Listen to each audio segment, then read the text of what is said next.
بالله من الشيطان الرجيم بسم الله الرحمن الرحيم السلام عليكم ورحمة الله وبركاته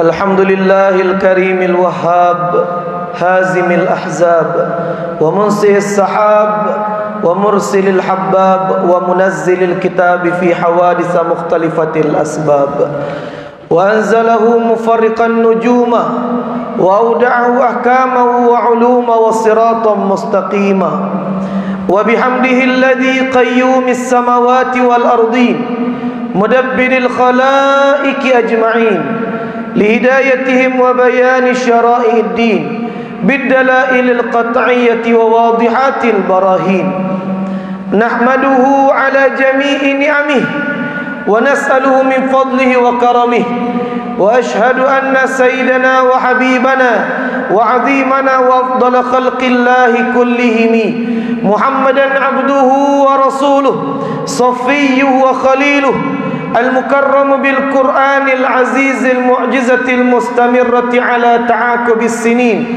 المخصوص بجوامع الكلم وسماحة الدين وصلوات الله وسلامه عليه وعلى سائر الأنبياء والمرسلين وآله كلهم وسائر الصالحين أما بعد فيا عباد الله إني أوصيكم وإياي بتقوى الله فقد فاز المتقون اتقوا الله حق تقاته ولا تموتن إلا وأنتم مسلمون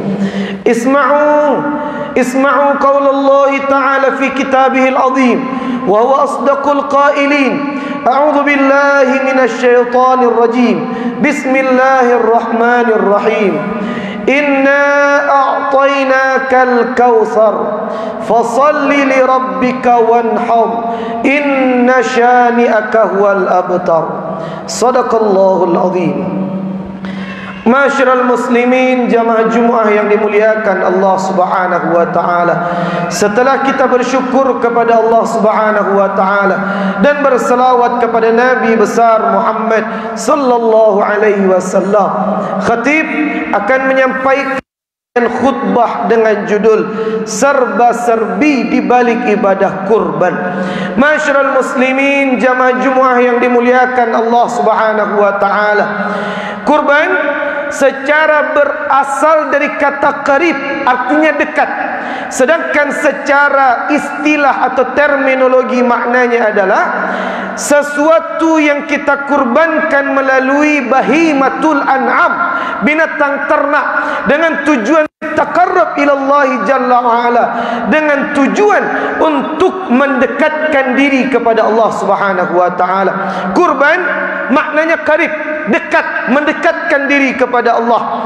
Itulah sebabnya ada ulama yang mengatakan, siapa di antara kita ketika dia berkurban, kemudian setelah binatangnya disembelih, dia semakin jauh dari Allah Subhanahu wa taala, maka percumalah nilai-nilai kurban yang telah dia lakukan. Karena kurban untuk menyebabkan kita dekat, bukan malah menjauh dari Allah Subhanahu wa taala. Masyarul muslimin, jamaah Jumaah yang dimuliakan Allah Subhanahu wa taala. Kemudian banyak permasalahan yang muncul di tengah masyarakat seputar kurban. Banyak orang yang meragukan, Ustaz, bolehkah ketika saya berkurban, kemudian keluarga yang meninggal mendapatkan pahala dari kurban? Ada ulama yang mengatakan kurban sunnah muakkadah. Ada juga yang mengatakan kurban itu sunnah kifayah. Kalau sudah dikerjakan satu orang di antara keluarga tersebut, maka seluruh keluarga mendapatkan pahalanya. Kan itu yang diniatkan oleh Nabi ketika beliau berkurban dulunya. Apa kata Nabi? Ketika beliau berkurban 2 ekor kambing, kambing yang pertama beliau niatkan, Allahumma taqabbal hadhil udhiyah. Ya Allah, terimalah kurbanku ini ya Allah. Pahalanya li Muhammad, untuk Muhammad, wali ali baiti Muhammad, dan untuk seluruh keluarga Muhammad.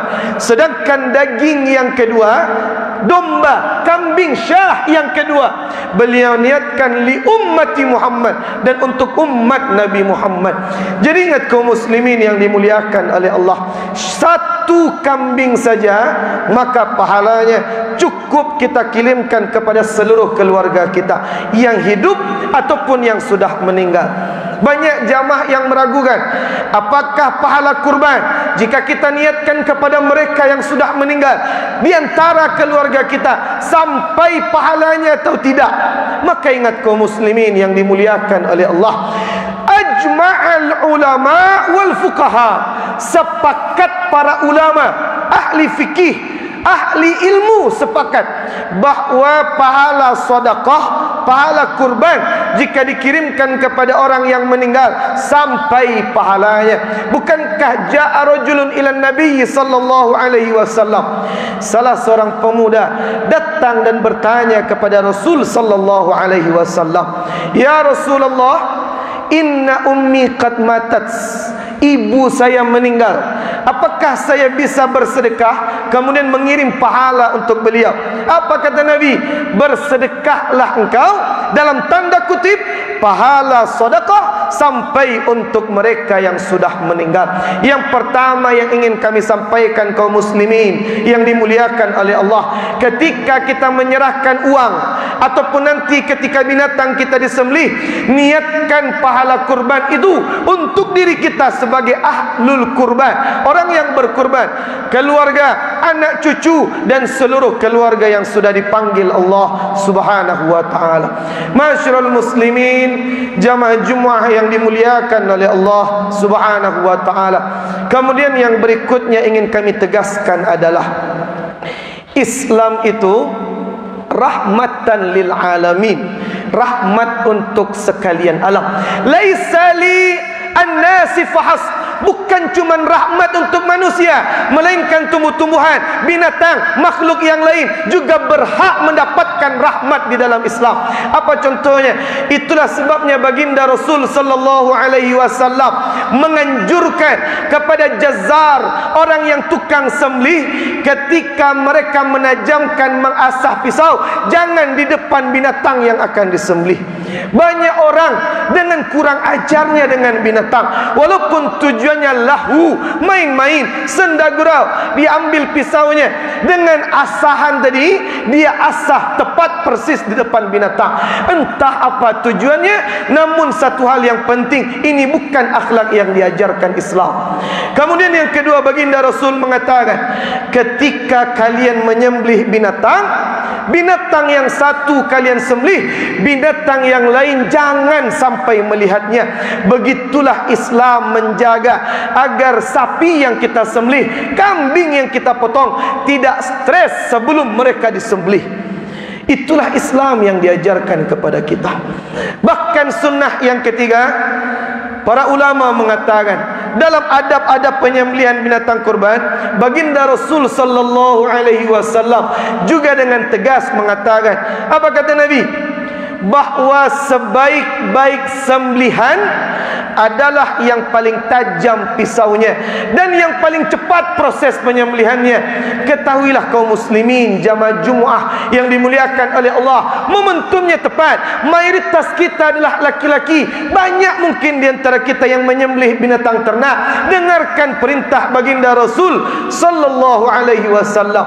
Tajamkan pisau, kuatkan tenaga dan cepat proses penyembelihan. Sapikah, ontakah, kambingkah, dombakah memiliki dua saluran di leher mereka. Yang pertama saluran makanan, yang kedua saluran pernafasan. Dua saluran tersebut harus sekali atau dua kali sembelihan, maka putuslah dua saluran tadi. Apa artinya? Pisau harus tajam, tenaga harus kuat. Dengan sekali dua kali gesekan saja, sap putuslah dua saluran tadi. Apa maknanya? Untuk meminimalisirkan rasa sakit yang dirasakan oleh binatang tersebut. Banyak kita saksikan, bahkan kami pribadi sendiri banyak menyaksikan ketika yang menyembelih binatang diamanahkan kepada yang sudah tua, entah tenaganya yang kurang kuat, entah pisaunya yang kurang tajam, wallahu a'lam. Ketika dia menyembelih binatang tersebut, berkali-kali gesekan yang dia lakukan zolim wal'iyadzu billah, merupakan sebuah kezoliman yang sangat nyata. Kalau memang tenaga kita sudah tidak sekuat dulunya, serahkan kepada yang muda-muda, tajamkan pisaunya, cepatkan proses penyembelihannya. Kenapa banyak sapi ketika disembelih kemudian sudah digorok, mampu kembali bangkit dan mengejar orang serta lari kian kemari? Bukan kerasukan setan, bukan, melainkan sapi tersebut ketika digesek berkali-kali lehernya merasakan sakit yang luar biasa. Bisa jadi urat saluran makanan sudah terputus, tapi saluran pernafasan belum terputus dengan utuh, masih bisa bernafas. Kemudian meronta rasa sakit yang luar biasa. Dia berdiri berlari karena rasa sakit yang dia tanggung ketika itu. Siapa yang salah? Tukang jazar, tukang sembelihnya yang zolimnya luar biasa. Masyiral muslimin, jamaah Jumat yang dimuliakan Allah Subhanahu wa taala. Kemudian yang keempat, kalau kita menyembelih binatang ternak disunnahkan mustaqbilal qiblah, menghadap kiblat.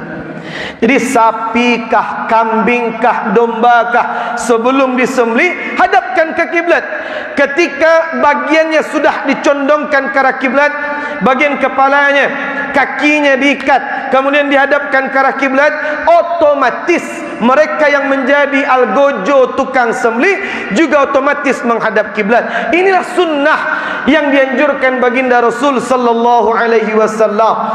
Kemudian sunnah berikutnya adalah ketika binatang tersebut tanafus, bernafas, jangan disembelih, kata ulama.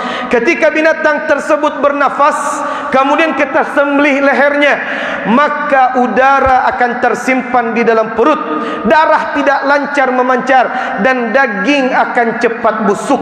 Sedangkan kapan momentum terbaik ketika menyembelih binatang ternak? Ketika dia bernafas, biarkan. Ketika dia mengeluarkan nafas, disitulah kita gesek pisau yang kita miliki. Udara tidak tersimpan di dalam perut, darah lancar memancar, daging akan lebih segar dan tahan lama.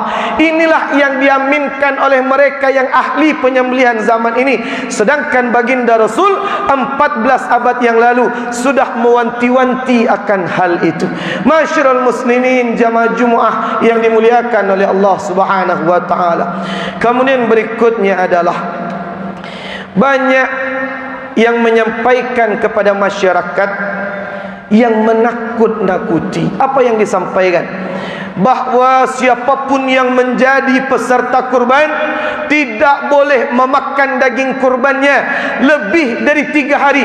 Lewat dari hari tasyrik, maka dilarang kita memakan daging sebagai peserta. Inilah yang perlu kita luruskan. Kalau kita jujur kaum muslimin yang dimuliakan oleh Allah, memang benar. Ketika di zaman Rasul sallallahu alaihi wasallam, Nabi pernah mengatakan dalam sebuah hadis sahih, apa kata Nabi? Bagi siapapun yang menjadi peserta yang berkurban ketika itu, jangan memakan bagian kurban kalian, jangan memakan daging kalian yang sebagai peserta lebih dari salasata ayyam, lebih dari 3 kali, 3 hari. Memang hadisnya sahih, Nabi melarang untuk memakan bagian kurban kita lebih dari 3 hari. Tapi tunggu dulu, kalau mengkaji fikih harus secara komprehensif, harus kita bandingkan dengan hadis-hadis yang lain. Ternyata ada hadis yang lain juga sahih, riwayat Muslim. Apa yang disampaikan baginda Rasul sallallahu alaihi wasallam? Su'ilat ummul mukminin, pernah ibunda Aisyah ummul mukminin ditanya oleh para sahabat, ya ummul mukminin, wahai ibundanya orang-orang mukmin. Nabi Muhammad itu memakan bagian kurban beliau sampai berapa lama? Kemudian Ibunda Aisyah mengatakan, Nabi akala min udhiyatihi, beliau memakan bagian kurbannya lebih dari 15 hari. Hadis sahih, tidak diragukan kualitasnya. Timbul pertanyaan, ada ta'arud, kontradiktif antara dua hadis yang sama-sama sahih. Hadis yang pertama, Nabi mengatakan jangan makan bagian kurban kalian lewat dari 3 hari. Sedangkan hadis sahih yang lain, ternyata Nabi Muhammad memakan lebih dari 15 hari. Kenapa ada dua hadis yang berbeda? Kita kaji asbabul nurud, sebab Nabi mengucapkan itu. Hadis yang pertama, Nabi melarang memakan lebih dari 3 hari. Karena ketahuilah kaum muslimin yang dimuliakan oleh Allah, ketika itu masyarakat Madinah sedang mengalami masa paceklik, masa kesulitan yang luar biasa. Tidak semua rumah, tidak semua orang mendapatkan bagian kurban. Makanya Nabi mengatakan, hei para peserta kurban, kalau kalian mendapatkan daging, jangan makan lewat dari 3 hari. Bagi saudara-saudara kalian yang lain, banyak yang tidak mendapatkan daging.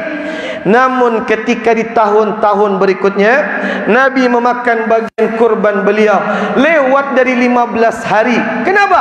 Waktu itu kondusiflah daerah di Madinah. Masyarakat rata-rata sudah mendapatkan daging, setiap rumah sudah mendapatkan haknya. Maka ketika itu Nabi memakan bagian kurban beliau lewat dari 15 hari. Bagaimana hari ini? Rata-rata seluruh rumah sudah mendapatkan daging, dibagi dengan rata. Maka ulama mengatakan, siapa yang menjadi peserta kurban mendapatkan daging haknya sebagai peserta lebih kurang 2 kilo, silakan dia konsumsi berapa hari pun.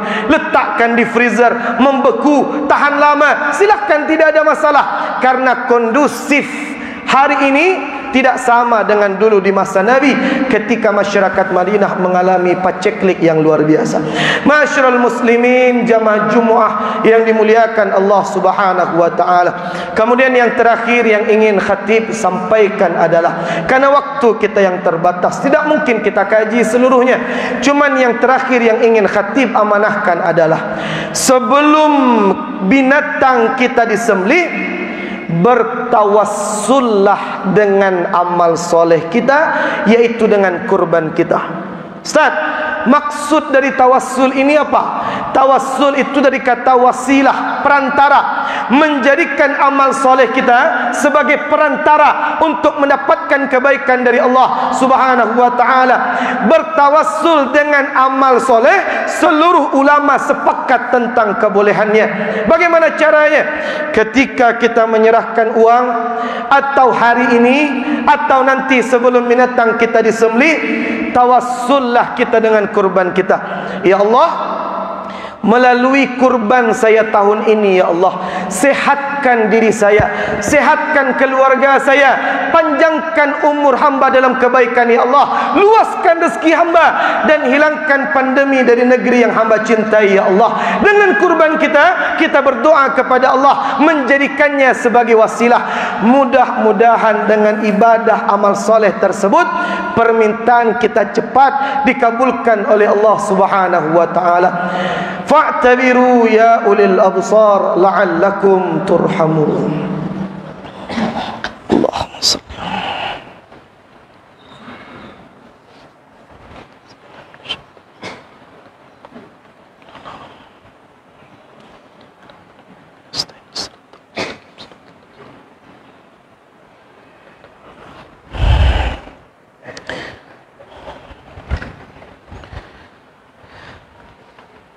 Alhamdulillah hamdan katsiran thayyiban mubarakan fih.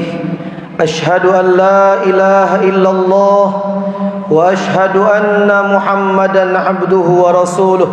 Allahumma salli wa sallim ala hadzal nabiyil karim wa ala alihi wa ashabihi ajma'in. Fa ya ibadallah, inni usikum wa iyaya bitaqwallah. Faqad fazal muttaqun. Ittaqullah اتقوا الله حق تقاته ولا تموتن إلا وأنتم مسلمون. اسمعوا قول الله تعالى في كتابه العظيم وهو أصدق القائلين. أعوذ بالله من الشيطان الرجيم. بسم الله الرحمن الرحيم. إن الله وملائكته يصلون على النبي يا أيها الذين آمنوا صلوا عليه وسلموا تسليما. اللهم صل وسلم وبارك عليه وعلى آله. اللهم صل على محمد وعلى آل محمد كما صليت على إبراهيم وعلى آل إبراهيم وبارك على محمد وعلى آل محمد كما باركت على إبراهيم وعلى آل إبراهيم في العالمين إنك حميد مجيد. اللهم اغفر للمسلمين والمسلمات والمؤمنين والمؤمنات الأحياء منهم والأموات برحمتك يا أرحم الراحمين. اللهم انصر الإسلام والمسلمين ودمر أعداءك أعداء الدين. اللهم اجعل جمعنا هذا جمعا مرهوما وتفرقنا من بعده تفرقا معصوما. اللهم انصر إخواننا المستضعفين في فلسطين. اللهم انصرهم نصرا سريعا وعاجلا. اللهم دمر اليهود والصهيونيين تدميرا. اللهم شتت شملهم وفرق جمعهم ودمرهم تدميرا. اللهم يا رب بنصرك وفرجك اجعل القدس عاصمة فلسطين. ربنا آتنا في الدنيا حسنة وفي الآخرة حسنة وقنا عذاب النار. عباد الله